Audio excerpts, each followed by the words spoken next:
been a while since we looked at this chapter. We're down to a parable that Jesus is telling, which climaxes a discussion that he's having on this Sabbath day, and it begins at verse 43. So we're looking at Matthew chapter 12, verse 43, down through verse 45. And I'm interested in your response and introducing this parable to you. In verse 43, Matthew chapter 12, he says, "When an unclean spirit goes out of a man, he goes through dry places seeking rest and finds none. Then he says, I will return to my house from which I came, and when he comes, he finds it empty, swept, and put in order. Then he goes and takes with him 7 other spirits more wicked than himself, and they enter and dwell there. And the last state of that man is worse than the first. So shall it be with this wicked generation." I want to read it again. Now think of this scene. When an unclean spirit goes out of a man, he goes through dry places seeking rest and finds none. Then he says, I will return to my house from which I came. And when he comes, he finds it empty, swept, and put in order. Then he goes and takes with him 7 other spirits more wicked than himself, and they enter and dwell there. And the last state of that man is worse than the first. So shall it also be with this wicked generation. Now the setting of this, of course, is the entire chapter 12. It's one day. It's all happening on the Sabbath day. And it's been quite a day. It's really a bird's eye view of the controversy and the treatment and the interaction between Jesus and the Pharisees, which ultimately is going to climax in the state that is worse in the fact that they are going to crucify Jesus. So this is a bird's eye view of one day of the controversy and interaction that they've been having. You know that it starts in the grain field. The disciples and Jesus are walking in the grain field. They pick grain on the Sabbath day and eat. And of course the Pharisees are there immediately to say, look, your disciples are doing what is not lawful to do on the Sabbath day. So they're immediately criticizing him. Now Jesus gives them a discourse on that and sets it straight. He gives them 3 illustrations right out of the Scriptures that sets the whole thing straight. Then you move to the second scene, of course, which is the synagogue. So we've moved from the grain field to the synagogue. And of course they set him up. It's a man with a withered hand. Now what's Jesus going to do with a guy with a withered hand? He's going to heal him, of course. They knew that, so they set the whole thing up. So Jesus moves in, heals the guy, and they're all bent out of shape. Because is it lawful to heal on the Sabbath day or not? You were not allowed to do a medical procedure on the Sabbath day. Jesus did that. Could have waited till Monday, you know that. So here they are, and again, the controversy. Same controversy, you understand. Jesus says, I gave you 3 scriptural illustrations and you didn't buy into that. Let me give you logic now. So he lays out this logical idea about a sheep falling into a pit. On the Sabbath day, you'd get it out. What about a man? You wouldn't get him out. Why? Money. Sheep has value to you. The man does not.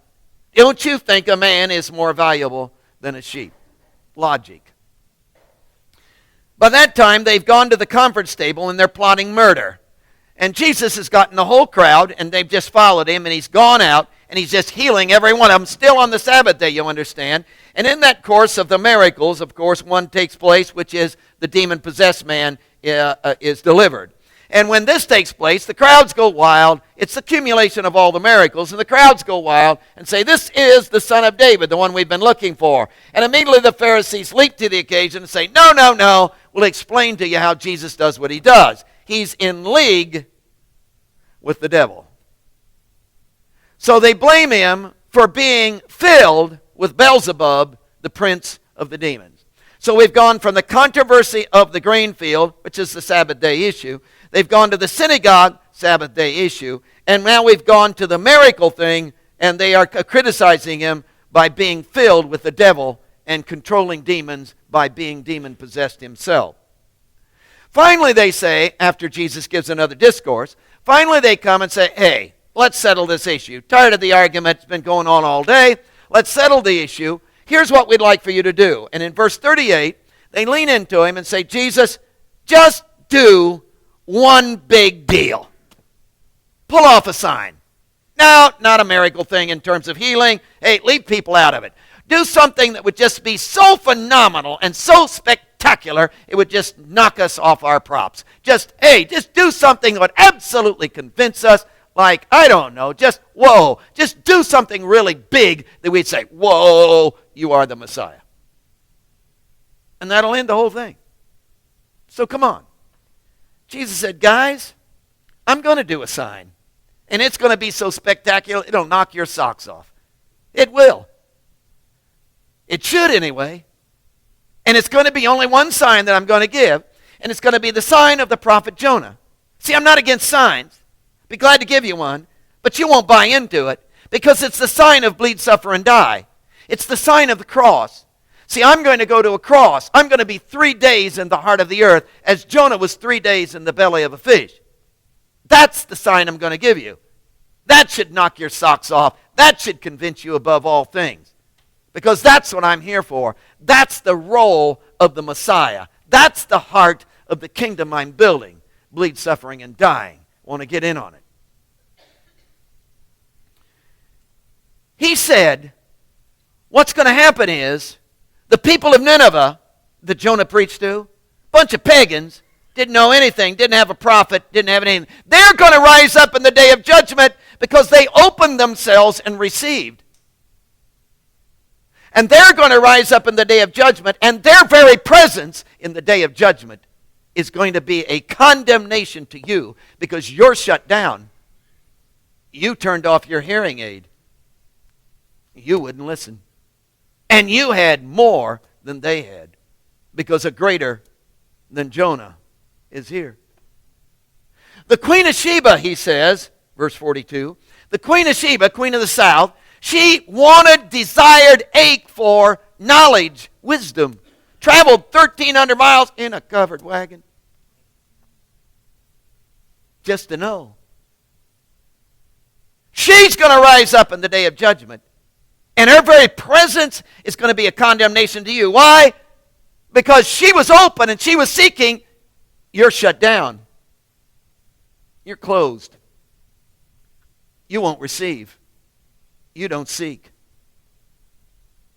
And she didn't have half the opportunity that you have, he said. Let me tell you a story. And then he told this parable. This parable is a climax to this whole day of controversy. It's the period on the end of the whole sentence. This is the final nail in the whole structure. This is it. And he turns to them and gives this parable. Here's a man who has an unclean spirit, a demon. For some reason, this demon leaves. No explanation is given why the demon leaves. Whether he was cast out, whether he just left on his own, we have no knowledge of that. A man filled with this demon leaves. This unclean spirit, in leaving, goes searching for another place to dwell. Evidently, demons, spirits, have to have a dwelling place. So he goes looking for another place to dwell. Cannot find one that's comfortable. See, check this place out. No lazy boy recliner. Check this place out. No Mac computer. Check this place out. Hey, no comfortable place to dwell. He said, tell you what I'm doing. I'm going back to my house. See, the demon called this man his house. That's interesting. I'm going back to my house. When he got back there, you know what he found? His house, this man, was empty, but cleaned up. Place was swept, cleaned up. I mean, you look around, all the clothes had been picked up that had been on the floor. Laundry had been done. They'd all been put in the proper drawers. I'm telling you, the breakfast dishes were done. The place was cleaned out. All the coffee was removed. All the drugs. It was great. The whole place was cleaned up. Everything that shouldn't be there was gone. Trash was pulled out. The whole place was cleaned up, swept, and in order. Wow. So you know what that demon did? He went out and got 7 worse than himself.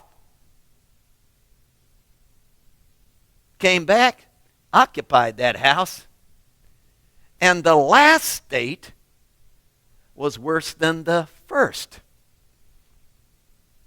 That's the story. Said an amen, and away they went. Interesting. Now, in this parable, there are 4 concepts. There may be more, but there's at least 4 concepts that just naturally spill out of this parable. 4 concepts. And I want to give you those 4 concepts. And obviously, we're not going to preach on all 4 concepts. Obviously, there's going to be 4 sermons on this. Because these concepts are phenomenal, what Jesus is trying to tell. Now, the first concept is purpose. You were created by God with a distinct purpose. And the purpose is you were created to be filled. You cannot be empty.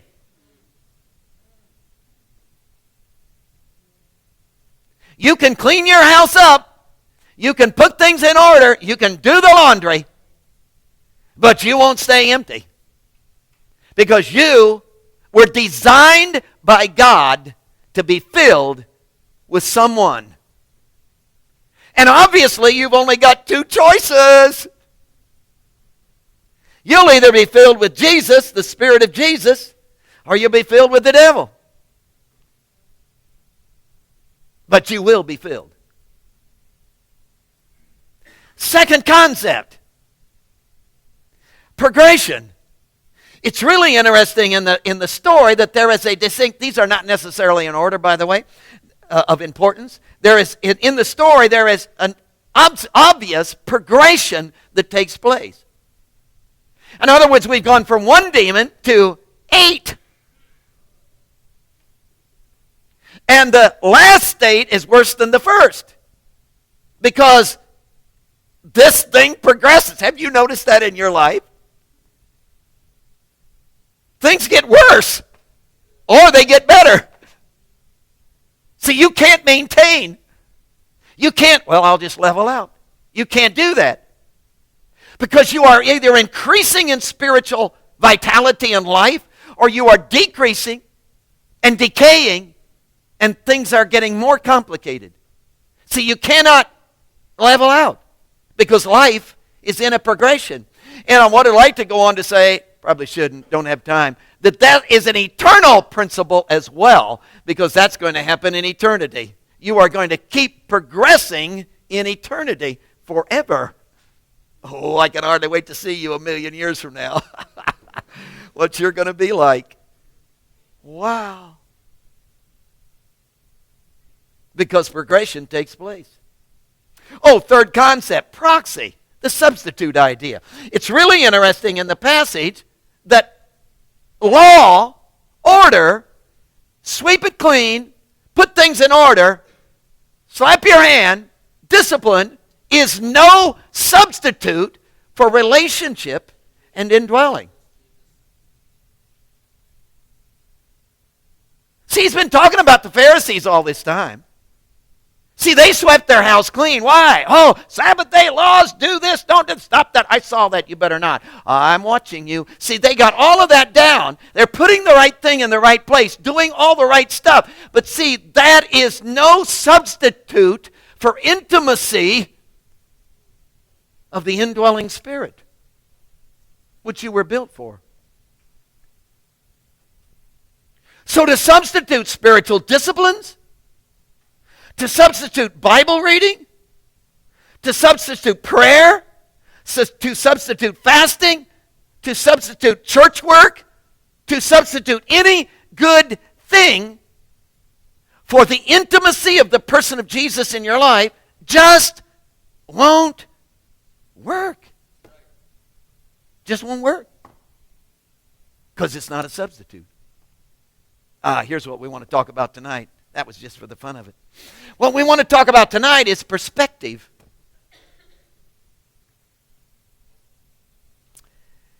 See, you don't need a sign. Your greatest need, the greatest need of these guys right here on this page, is for a nature change.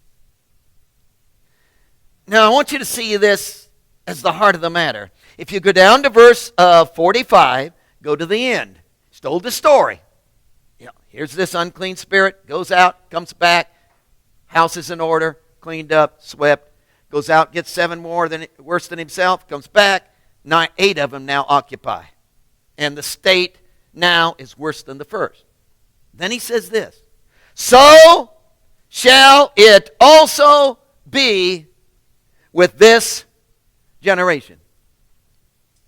Now it's obvious what Jesus is doing here. He's talking about the people he's addressing at this moment. He's not talking about you. Hey, you're off the hook. Isn't that good? Hey, relax. Nobody's come to get at you. You're not in the picture here. This is about these boys who were standing there. In fact, you'll notice that this wicked generation, did you see those words? Wicked generation. Oh, back up at verse 39. He says, an evil and adulterous generation. Uses this word generation a lot in this paragraph. Obviously, he's referring to the guys who are demanding a sign as the evil and adulterous generation, which of course would take in the whole culture that he was a part of in Judaism at that hour. If you go down into verse 41, the men of Nineveh will rise up in judgment with this generation. There it is again, this generation idea. If you go down to verse 42, the queen of the south will rise up in judgment with this generation. So he used the word generation 3 times. And now he climaxes this parable with, so shall it be with this wicked generation. See, there isn't any question that the group he's talking about here is this group of Pharisees who have been in controversy with him all day long. Again, it started with the grain field. And again, Jesus gave them 3 illustrations right out of the Bible, to Jews who believe in the Bible, and gave them 3 illustrations right out of the Bible that they should have bought into, and they shut him down, man. They turned him off on that one. They go to the synagogue, and he gives them logic, the sheep thing, and a man being more valuable. And they turned him off, gave him scripture, gave him logic, demonstrated the power of God before them, talked to them, reasoned with them, and they turned him off. Now they've asked him for a sign to settle the whole issue. He tells them this parable and calls them this wicked generation. Now you'll note in the sentence, so shall it be with this wicked generation, the verb is shall be. And it is a translation of the future tense of a me. That is so phenomenal. You know the a me thing. We talk about it a lot. A me is the I am word. It's the what God, when Moses said back in the burning burning bush, said, "What's your name, God? I am that I." That's this word. It's a state of being. In other words, God didn't say, "I do what I do. I act like I act." No, I am what I am. I am that I am. A state of being. That's this word. All the I ams of Jesus, this word. I am the bread of life. I am the door.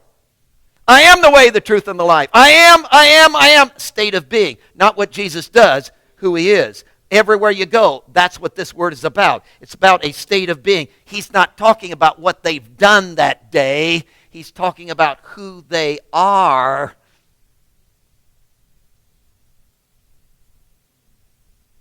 Why is that so important? Because, see, they're really into the doing thing, which is the whole law structure.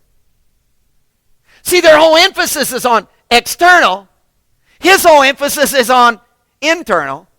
See, they're all wrapped up in the action of the hand. He's all wrapped up in the attitude of the heart. See, they're all wrapped up in picking grain, not picking grain, eating, not eating on the Sabbath day. He's all wrapped up in needs of people. What's going on in the inner life? See, they look at the external. He looks at the internal. See, they're not on. Do you see that they're not on the same page? They don't think like him. Their state of being and the state of being that Jesus has are in two different counties.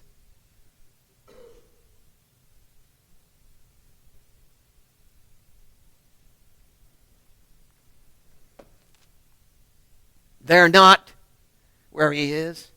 You'll notice the word so. So shall it also be. So is hotos. And it literally is this one, or means in this manner, or on this wise. So this parable, talking about a state of being, applies to them. And he says, in this parable, I am describing what you are like. Now, we're not talking about you. We're talking about them. Nod your heads. Did you get that? This doesn't have anything to do with you. You weren't there. Come on. So how could this be about you? This isn't about you. This is about those Jews, that wicked generation of Jews. He's talking to them, not about you. So relax. Everything's good. I want to walk you through 3 ideas. Number 1, the concept. Let's go back to the concept. I want you to get this. This is the overall. He's talking about those Jews. Controversy. All day long they've had the controversy. They've come now and said, we want a sign. Do one big deal. Just do one big deal. Pull off one magnificent, convincing factor. And we'll be happy. We'll buy in. We'll claim you as the Messiah. Everything will be cool. Just convince us. Let's imagine he did it. Is it okay? Let's imagine he did it. He did one big, phenomenal thing. He took the whole church building, collapsed it, and then by waving his hand, put it all back. Let's say he did that. And we all stood there and went, whoa! It just really convinced us. Whoa, man, the guy does have power. He is the Messiah. And we were absolutely convinced that he is the Messiah. Suppose he did that. Do you realize that wouldn't have changed anything? The Pharisees said, oh, we're buying in. You are the Messiah. Come to Applebee's with us. We'll give you a big robe with tassels on the bottom. You can sit with us at the head table. Come with us down to and you can fit into it. We'll teach you our oral tradition, and we'll get you all shaped up, and you can be like, and you can have and we'll just. And Jesus, no, you don't get it. I'm headed for a cross. No. Come and be like, we'll fit into we're buying into you now. See, come and be a part of the law structure. Come and fit into come and be a part of our ceremonies. Come and meet in. You can be on our Sanhedrin. We'll elect you in. No, Jesus said, I'm headed for a cross. I'm going to bleed, suffer, and die. No. We're not into bleed. We're killing animals, not you. So come on, let's be a part of. Do you see it wouldn't? If Jesus had pulled off one big sign like they wanted, it still wouldn't have worked. Before it got done, you know what would happen? The demon would have gone out and got 7 more and come back, and they'd have been worse than they were before. Which is exactly what happened to them. Because it wasn't about one big sign to convince them. See, what they needed was a nature change. They didn't think right. See, they weren't right It wasn't about a sign. It was about how they felt inside. They didn't know the mind and heart of God. They had twisted the scriptures. They weren't open. They weren't seeking. They didn't get it. Let me give you the second idea, which ties into that, to try to lay this out for you. The content. Over here, let's put the Jews and their content. Over here, let's put Jesus and his content. What are the Jews like? Well, they're dead set on keeping the house clean. You understand that they came out of Babylonian captivity some 500 years, 400 years, 500 years before this time. And they finally came back, a remnant of them came back to Jerusalem and said, oh, you know why we got into trouble? We didn't keep our house clean. We didn't keep the law. We messed up. So they rediscovered the law. And they committed themselves and said, we never will ever again let dirty clothes be on the floor. We're going to keep things in order. We're going to do the breakfast dishes when we get done with breakfast. And we're going to keep the house clean. We're going to do the right things. In fact, a group of people began to rise up called Pharisees who were really hot about this. And they kept it alive. They began to be a controlling factor. And by the time you got to Jesus, man, they had fine-tuned this thing. Whoa. They had Israel, marching to the tune. Israel's house was clean, brother, swept and in order. Why? The law.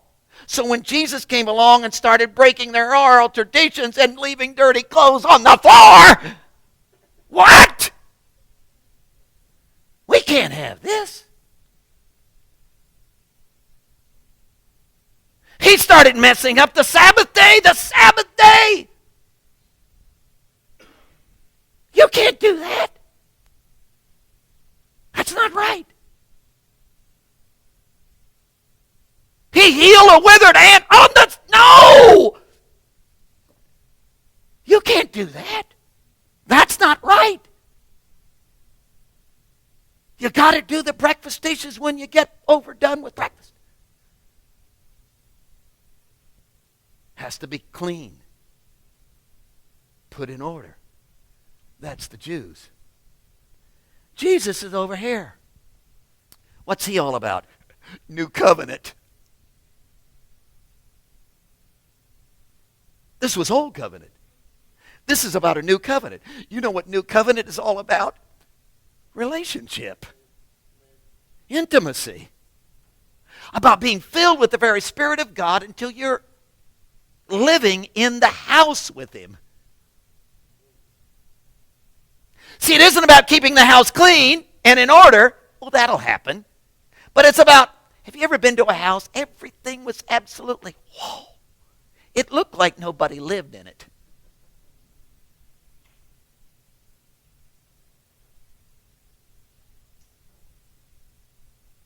I can see you've never been to one. I've been to a few. It's like nobody lives in it. It's just, you don't want to take your kids there. It's a museum place because it's swept and everything's put in order. And there's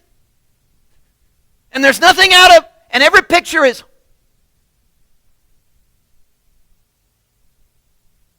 See, a new covenant came along, which was what?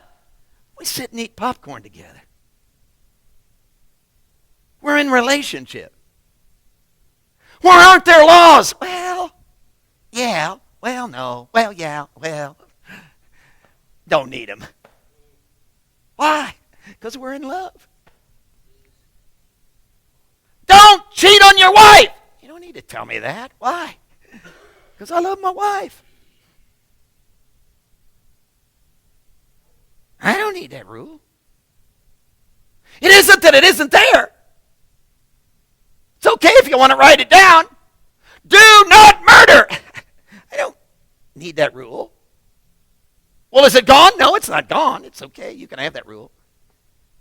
But I don't need it. Why? Because, man, I can't even eat Because the love of God has filled my nature, who I am, the state of my existence, the house that has been filled with His presence is in a whole new. See, that was Jesus, people. That was Jesus. So over here we're Pharisees who, we sweep this house. We keep it all on. Don't do, hey, stop. Hey, what don't, hey, you better do your, if you prayed this morning, they got it all. It's all, Jesus is this relaxed, intimate, flowing intimacy with God, thinking like God thinks. See the picture? And it wouldn't matter if these boys said, oh, we're buying in, you're the Messiah. His whole deal doesn't fit with. See, he doesn't think like, they're not on the same. Are we in the same county here? And it wouldn't matter if he did a big sign or not, because they wouldn't get it. Conclusion. What's the solution to this? I mean, he's not talking about you. He's talking about them. So what's the conclusion to this? If I'm going to have a nature change. I'm going to have to think different. Something's going to have to happen in me that brings me into His mindset, where He's going. See, what I've wanted all this time is, oh God, I got this overwhelming circumstance in my life. If you just get this out of my life, then I could go to church like I ought to. I could pray like I ought to. I could give my tithe like I ought to. I could read my Bible like I ought to. If you just get me out of this, do one big deal, Jesus, and get me out of this mess. Come on, folks. If He'd do the one big deal and get me out of this mess, I'm still not capable. I can sweep the house clean. But I don't need one big sign. You know what I need? I need Him to come and go to the depth of my heart and have, He's got to revamp my thought process. He's got to restructure I've been so full of myself.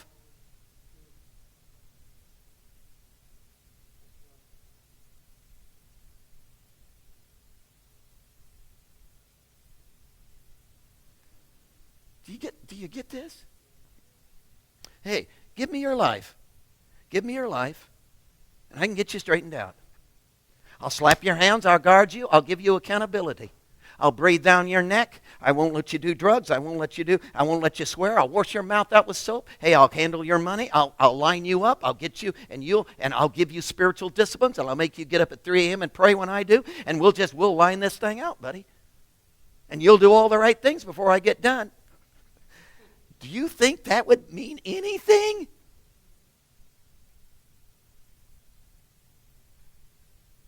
Because I could do that for your life for 6 months, but the minute you move out of town and go to Nashville,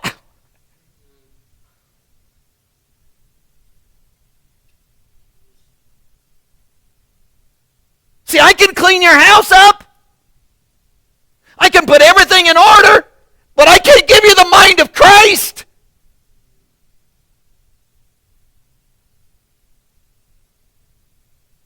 Well, if I could just stop doing that. Well, if I could just discipline myself and pray more and read the Bible more. I know what we could do. We could have more services at the church you could come to.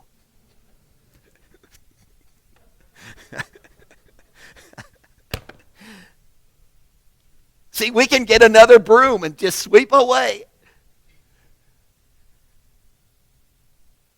And Jesus says, guys, if I did the big deal, it wouldn't convince you. Why? Because you're over here. You need a nature change. See, what we're after is not slapping your hand and lining you up and guarding you. Don't you? We'll breathe down your neck. We'll keep you straight. We'll babysit you. What? What we're after is Jesus would do something so deep in the internal of your life, you'll never be the same. Because you think like he thinks. You see things like he sees them.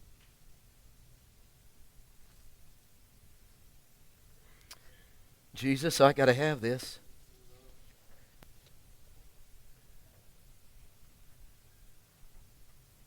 I don't need just more spiritual disciplines.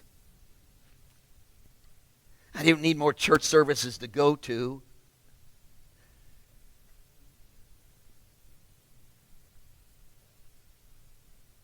What I need is you and intimacy.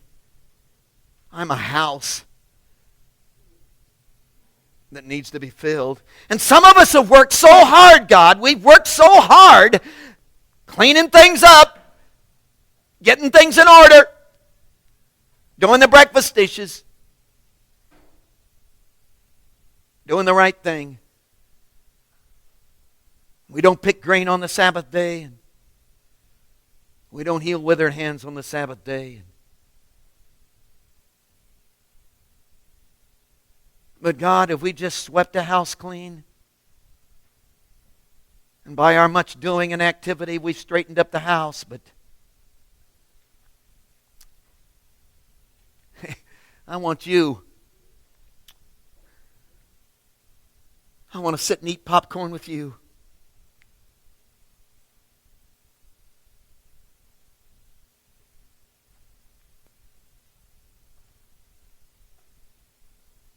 In the name of Jesus,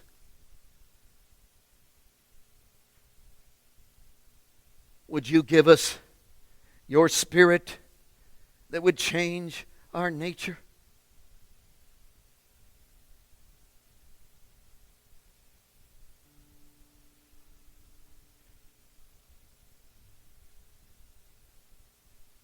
Heads are bowed.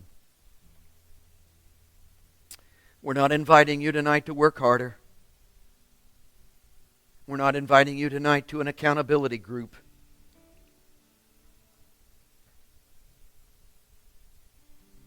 We're not encouraging you tonight, come to church more.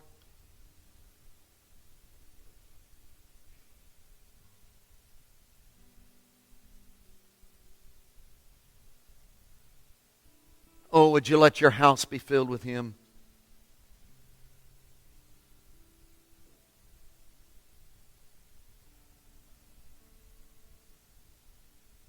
We're not handing you a broom tonight. We're not giving you 10 rules on a piece of paper. This is not 12 steps to follow. This will put your house in order. Oh, would you get a nature change? Would you let Him come? Would you embrace Him in the depth? Would you let Him flood your life? Would you get so intimate with Jesus, dear friend? Would you let Him soak your heart and your mind with His presence? Would you let Him infiltrate the very essence of your being until you begin to feel like He feels and think like He thinks? Would you get off the slap your hand, bite your lip, go to an anger management class? Would you be filled with Him? Would you let Him be the Spirit that dwells in the house of your life? I encourage you tonight. You don't need Him to solve your problem, get you out of a circumstance. Take that away from you, give that to you. You don't need that tonight. What you need is an involvement of His presence in the depth of your heart. Would you let Him fill you tonight with Himself? Moments of seeking. Be obedient.